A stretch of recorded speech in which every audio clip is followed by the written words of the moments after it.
జ్యోతిష్యుడికి రేపేం జరగనుందో తెలుసు అనేటటువంటి నమ్మకం ఉన్నటువంటి ప్రజలు ఒక్కసారి ఆత్మ పరిశీలన చేసుకోవాలి. 4 రోజుల క్రితం నాసిక్లో ఏం జరిగిందండి? అతిపెద్ద జ్యోతిష్యుడు, చాలా పెద్ద న్యూస్ హల్చలైంది, మీరు చూస్తున్నారో లేదో టీవీలో. నాసిక్లో ఓ జ్యోతిష్యుడు 58 మంది మహిళలతో వ్యభిచారం చేస్తూ పట్టుబడిన వీడియోలు మొత్తం బయటకు వచ్చాయి. ఏం చెప్పాడు?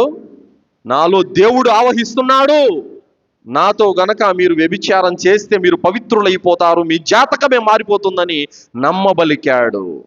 మరి మనం ప్రశ్నిస్తున్న మాట ఏంటంటే, ఇతరుల చెయ్యి చూసి జాతకాలు చెప్పేటటువంటి ఆ జ్యోతిష్యకుడు రేపు నా బండారం మొత్తం బయటపడనుంది, పోలీసులు వచ్చి నన్ను అరెస్ట్ చేస్తారు, నన్ను తీసుకెళ్లి జైల్లో వేస్తారన్న సంగతి అతను గ్రహించలేకపోయాడా?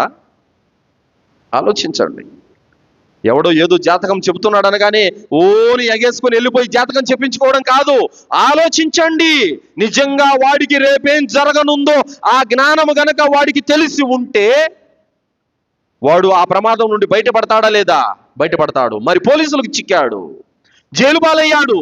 వాడికి తెలుసా రేపు నన్ను పోలీసులు అరెస్ట్ చేస్తారు, జైలుకి తీసుకెళ్తారు, నా బ్రతుకు చిప్పకూడే అన్న విషయం వాడికి తెలుసా? తెలుసుకోలేకపోయాడు. చెబుతున్న మాట ఏమిటంటే, తన జాతకాన్నే తాను కనుక్కోలేకపోయిన వాడు మీ జాతకాలు ఏం చెబుతాడు?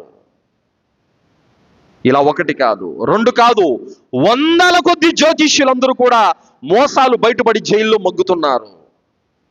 తాగేటప్పుడు, తినేటప్పుడు రోజుకు 100 సార్లైనా తన చేయి చూసుకుంటాడు కదా. మరి తన జాతకం కనపడలేదా చేతిలో? వాడు బ్రతుకు కనిపించలేదా చేతిలో? ఆలోచించండి. కాబట్టి జాతకము ఒక మోసము, జ్యోతిష్యము ఒక మోసము. కాబట్టి మీరు మీ జీవితంలో మిమ్మల్ని పుట్టించింది సృష్టికర్త అయిన అల్లా, మీకు ఉపాధినిచ్చేది సృష్టికర్త అయిన అల్లా. మీకు వచ్చే ప్రతి కష్టము, ప్రతి నష్టము, ప్రతి బాధ, ప్రతి రోగము ఆకాశాల ప్రభు అయిన అల్లా తరపు నుండి వస్తుంది తప్ప ఎవడో మారిస్తేనో ఎవడో ఏదో చేస్తేనే రాదు సోదరులారా.